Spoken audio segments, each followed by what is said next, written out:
Hey y'all, welcome back to my channel. If you're new here, my name is Amy and I have a very special guest with me today. My very best friend Sharice is here with me. Hey everyone. As you guys have seen from my last video, we did a mukbang, or mukbang, however you say it. We did that in McDonald's in Okinawa, Japan. So we are, stop looking at me. So we are wrapping up our stay here in Japan. So we visited 3 cities on this trip. We went to Okinawa, Osaka, and concluded the trip here in Tokyo. Yeah. And so we just wanted to take a minute to share our experience with you guys and offer you guys some tips and just our overall experience. So if that's something that you're interested in seeing, then keep watching. But the sky is the limit. And what I want, I'ma get I'll reach my destiny. These are the steps of my journey.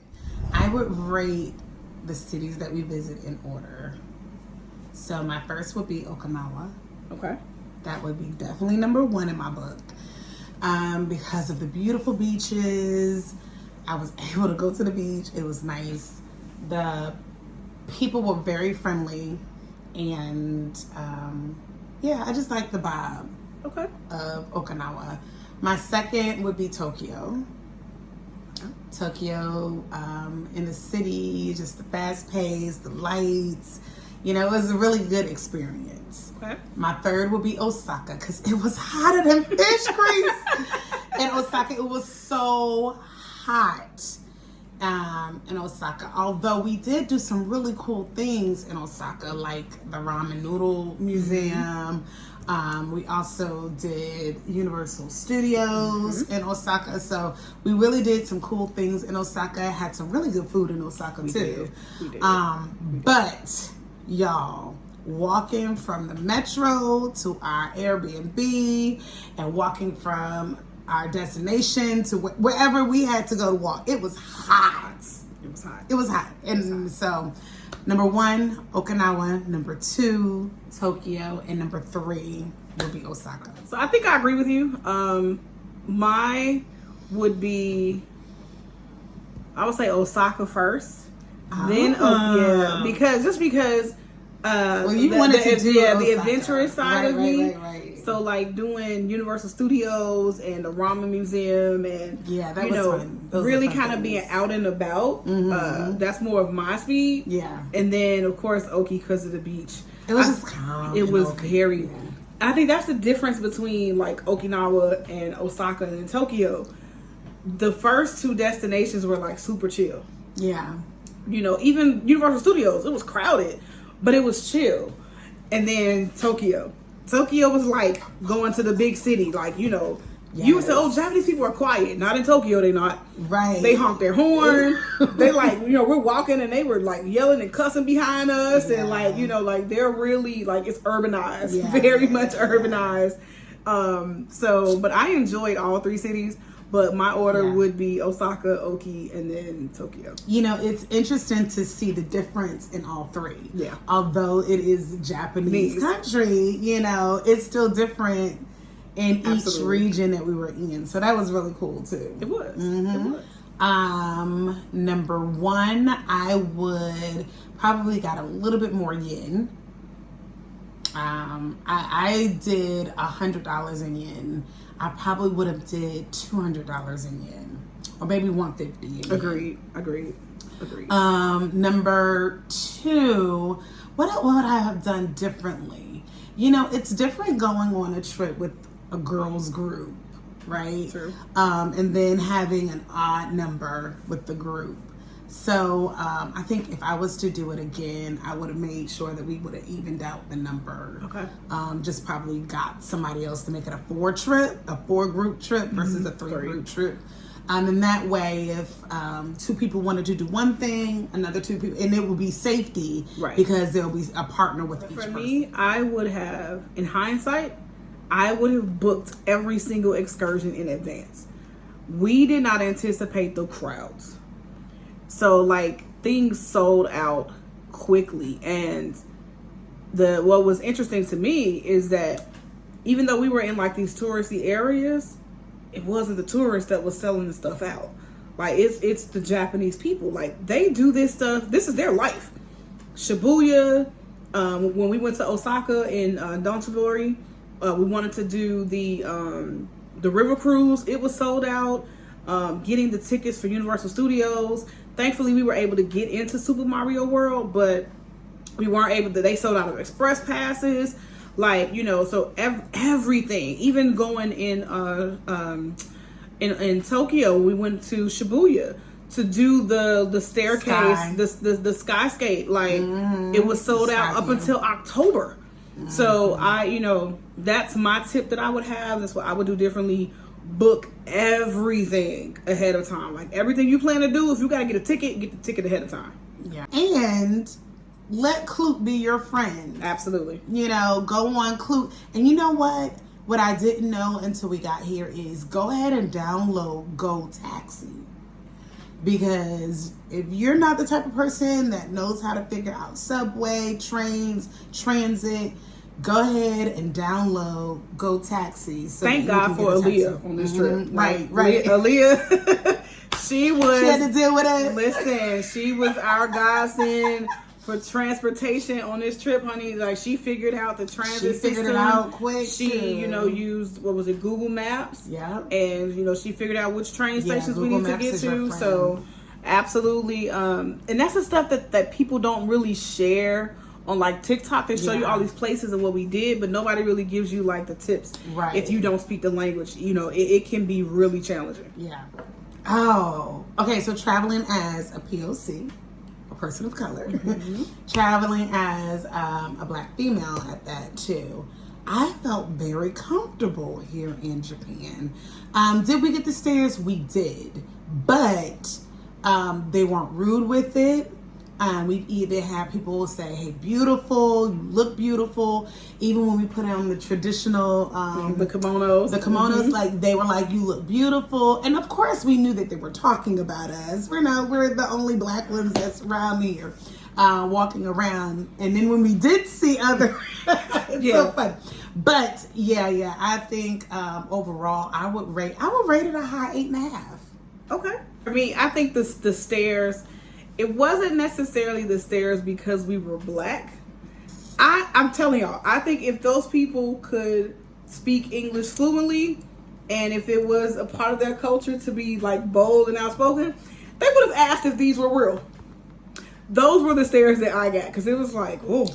Well, today, I don't know if you noticed, Amy had on a full face today. I did. And so when we got on the train, there was a lot of girls looking at your makeup. Did you notice that? I didn't. I caught a couple people looking. I did. And they were tapping and looking at it. Now, the interesting thing is, they thought we were different, but in their culture, they literally dress like these anime characters. They do. And that looks different to us. Right. So yeah, that was quite interesting to me. But yeah, on the train today, they were eyeballing your makeup. Like, because I would catch, like, a couple, like, when we were at Universal, so I wasn't offended by it because I'm used to it. So, like, they wanted to make sure that I could fit on the rides. But it wasn't necessarily because I'm big, even though I have put on, some weight. But it wasn't necessarily because I'm big. Like, this is the first thing you see. So it's like, okay, let's make sure. They were really nice. Really nice. And then did you notice, like, their rides were that you had to test? Yeah. But it was to the side. Yeah. It wasn't like out in the open where everybody could see. It wasn't. They literally pulled Amy aside privately, so that she can check to see whether or not she was able to get on the ride. And then, like, even when we did the Harry Potter ride, so Sharice has to push me down because it's gonna go overhead. And so the lady, she was so nice. She was like, "Is there somebody with you?" Because of course they don't want to be responsible to push you down, right? To make you uncomfortable. Right. So I was like, my friend's here, she'll do it. So, like, it was cool. They are very polite, very gracious. At least they appear to be. I think they are. Yeah, at least they appear to be. But I felt safe. I at no point in time did I feel unsafe. At no point in time did I feel like, somebody was going to run up on me or that I needed to, guard my stuff. Like, so much so when we got off the train, we went to the restroom. And we all had to use the restroom, and we left our bags in the restroom. But, normally in the States, I'm taking my stuff with me. I ain't leaving nothing nowhere. Yeah. But, if you drop something, like on 2 occasions, I think some coins fell out of my fanny pack. Ma'am, excuse me. You know, gave it right back to me. Who left their phone somewhere? Aaliyah did once, Yeah. and I did once. Well, which I didn't leave mine. I was going back to it, but they make sure, hey, you know, very polite, very courteous. You know, even the Airbnb guy, when you left your earbuds at the other Airbnb, and he came to the other location to drop them off. So like, that was really nice. Really nice. Very courteous. Very, very courteous. So I mean, I couldn't have asked for a better people experience. You know, you definitely compare it to the people experience what we had in Singapore. It's night and day. Night and day. I have no intentions of revisiting Singapore. Night and day. So I think overall this was a great trip. Final thoughts. What are your final thoughts of Japan? I think if you're ever given the opportunity to come see Japan, that you need to. I think it should definitely be something that you do once. And you'll like it. There was a clip on TikTok that I saw earlier today. The lady came, she's like, this is my trip to Japan. She had one little suitcase and she was leaving Japan with like three other suitcases. Yeah. So if you do decide to come to Japan, please bring your suitcase. You're going to end up purchasing more suitcases to take home because it's a lot of nice stuff here and reasonable prices. So overall, wrapping it up, I would say visit Japan. I echo Sharice's sentiments. Actually, absolutely.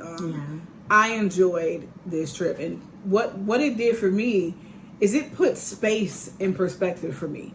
You know, as Americans, we like everything big. Listen. Big house, big cars, you know, everything, you know, I gotta have, 3,000-4,000 square feet, and you know, I'm in Texas, so you gotta have at least 9 feet ceilings, and you know, everything has to be big and tall. We have been in these Airbnbs, and the toilet is like a 4x4. Like, you know, it's like confined. The bedrooms, it's just enough space for your bed, maybe a desk, to sleep. It's just your kitchen. Yeah. So it's really like, you know, here we are, comfortable, you know, not a whole lot of excess. Yeah. But then when we get home, it's like, I'm gonna have all this stuff. So it really just kind of put the space piece in perspective. And the last thing for me is, as I looked at the crowds, specifically in Shibuya, where it's like tons of people. Shibuya, roll call. You know, where it's literally thousands of people. Yes. And 99% of the people are Japanese. Yeah.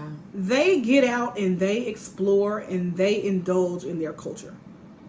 You know, they expose themselves. You know, we were seeing people walking around with suitcases, and, you know, my assumption is they're going to the airport or they're coming back. No, they're going to Shibuya to shop, or they're going to, you know, Shinjuku to eat, or they're going to Dotonbori to, you know, eat and experience.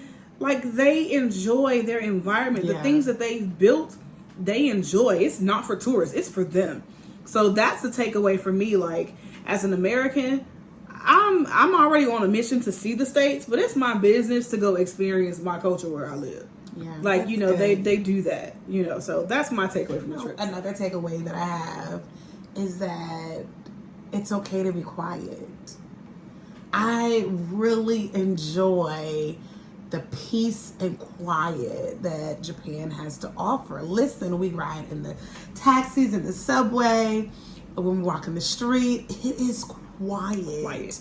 And it's almost to the point, like, why are we in the States so loud? Even TSA. Yeah. Like, when we transferred from Oki to Osaka, we flew Peach, which is their budget airline. Yeah. We went through TSA, and it was no problem, like, quiet. You know, no, it's put your laptops here and move that over there, and one line is, you know, so we're used to that. And they were so just pointing. You heard everything clearly in the overhead, you know, the overhead speaker, where to go. They were not yelling at you. Yeah. I mean, the flight attendants, it was just oh my God, it was a great experience. All around great experience. So. Well, y'all, that's it. I hope that you enjoyed this video. Leave your comments below. If you like this video, give us a thumbs up. Meet us in the comments. Have you been to Japan? What cities did you go to? What was your experience? Do you plan to go to Japan? Meet us in the comments, guys, and Thanks again for watching, and I will see you in the next one.